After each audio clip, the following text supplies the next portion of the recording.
Welcome back to the channel, my friends. We are here for another video of Donald Trump. This dude, dog. Donald Trump sees big ugly windmills. Canada sees opportunity. And he's supposed to be the businessman. This is the guy who's made billions off business. Well, somehow he doesn't see the opportunity. What's that one show he had? I don't even know. I can't think of the name. You're fired. Somebody need to fire him. They need to come on down and get on Donald Trump, and you're fired. Get up out of here. First thing smoking. But anyway, man, how's everyone doing? I hope y'all had a great weekend, and you know, you guys are having a great start to this new week. You know what I mean? But besides that, I'm doing good. We're going to get in this video, though, and see what's going on with Donald J. Trump. Big ugly windmills, they ruin your neighborhood. President Trump's been tilting at wind power from day one. They're a joke. They don't work. The wind doesn't blow. Those big windmills are so pathetic and so bad. Clear about his intentions. They kill the birds, they ruin your landscapes. To gut the industry, especially offshore. There are windmills all over the place, and they are losers. We're on the New England coast near Newport, Rhode Island, and 24 kilometers off the coast here is a large wind turbine project nearly finished. One of 5 in development up and down this coast, but twice since August, the U.S. Department of Interior has forced work to stop completely, costing these companies hundreds of millions of dollars and risking workers' jobs. As we're about to show you, this is the center of Donald Trump's war on wind. I'm sad to say that I think Canada has... Oh my God, bro. The war on wind.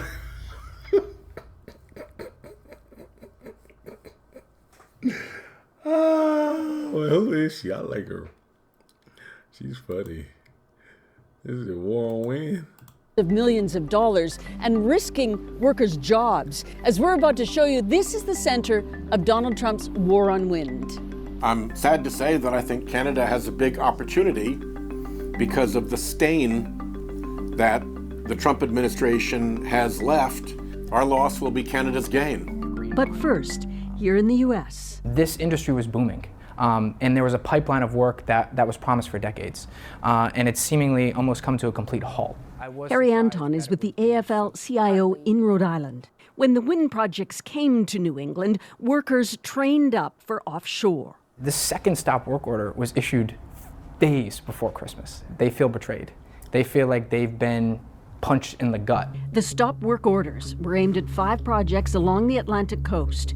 Revolution Wind, half owned by a Danish company, Ørsted, was 87% complete. The Trump administration claimed the projects pose classified national security issues identified by the Department of Defense, in spite of passing years of all previous approvals. In January and February, the companies fought back at the U.S. federal court, and they won all 5 legal challenges. What we have seen, I think, in this country, whether it's offshore wind or... They won, huh?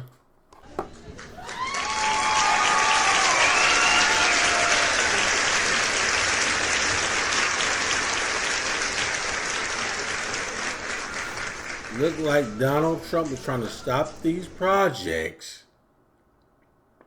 because he said they're ugly and they don't. They're just taking up space. This guy is funny. Otherwise, is that litigation is Trump's love language, and we have to learn to speak that language right back to him. So business is back and work is resuming here at the pier in New London, Connecticut. This is the big marshalling hub for offshore wind development, where the giant towers and the blades get assembled before going out to the ocean. Ørsted, that Danish company, and Eversource piled in $100 million to develop this pier. But after the existing projects are up and running, the future looks dimmer. The money's already spent. The stuff's here, you know? So why are you gonna stop it now? Ian Kapura worked on the refit at the New London Pier. I think that's just a power trip. He's just trying to use his muscle just to get what he wants. Obviously, that he always does. Administration's about oil and coal and gas, and the last one wasn't. In Trump's war on wind, the uncertainty is putting a big chill on future investments.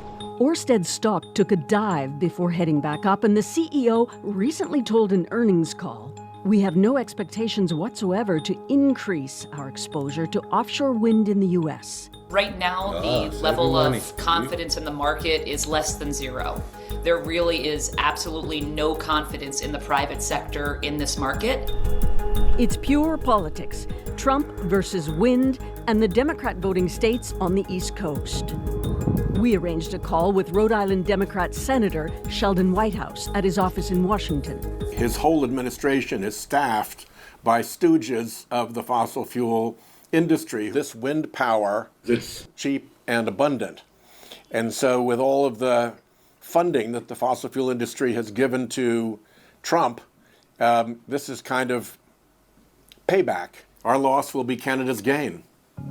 In a strange twist, the attempted purge here in New England could benefit Canada in the long run, with Nova Scotia's premier pushing for wind power off Canada's east coast.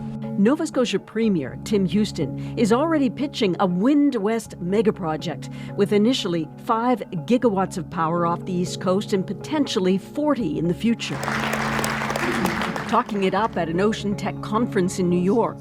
Incredible wind speeds. And signing a memorandum of understanding to collaborate with Massachusetts. All right, Nova Scotia. We connected with the Premier at Government House in Halifax. The interest is through the roof. This is either the best opportunity in the world or one of the best. There's a lot of eyes on Nova Scotia right now. Wind West could take a decade and cost $40 billion to build. Transmission lines, another $20 billion. The plan would be to export some of the power to the U.S., says the Premier. You can build the turbines out in the ocean. The technology has advanced, but the transmission lines will be extremely expensive. Who's going to pay for that? Yeah, a combination. The industry will pay. Governments, there's a role for governments. Tax credits, we're having, very encouraging discussions with the federal government. Back in Rhode Island, Revolution Wind is weeks away from first power, promising lower cost electricity. But the war on wind here does have supporters. All we're seeing them is taking away trees and taking up space in the ocean. And it's wrong. What do you think of the president trying to shut them down? Yeah. Like, it's one of the things I give him a thumbs up on. The White House rules, with legal appeals pending, the battle is not over yet. But wind power advocates hope fairer winds will ultimately prevail. While it's a challenge and we have to manage the maniac in the White House in the interim, there is real benefits being seen in these states. So I think we will still see the development of clean power. Here and up the Atlantic coast in Canada, too. Get that clean power in, though.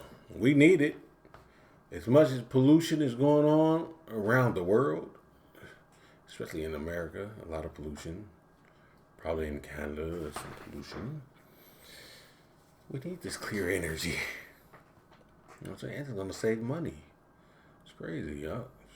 I don't know what his agenda is. Maybe because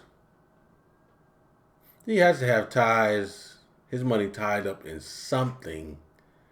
Whereas if these windmills take off and do what they're supposed to do, either the company he's affiliated with or him will lose money. There has to be something with this. It's about money. Because he really, that you sound stupid. Oh, they're ugly, taking up space, they don't do anything. Come on, bro. This guy is crazy. But anyway, man, that's the video. And Canada, get that money, guys.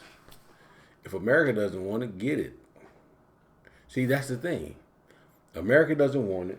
And the premier said that they're even trying to give some of that energy to America. They're still looking out for America. Even when America try to slap them in the face and do all crazy stuff, they still have our backs. Let's tell you, you know, some people are just SOBs and SOB individuals. Simple and plain. Well, I'll see you guys in the next video.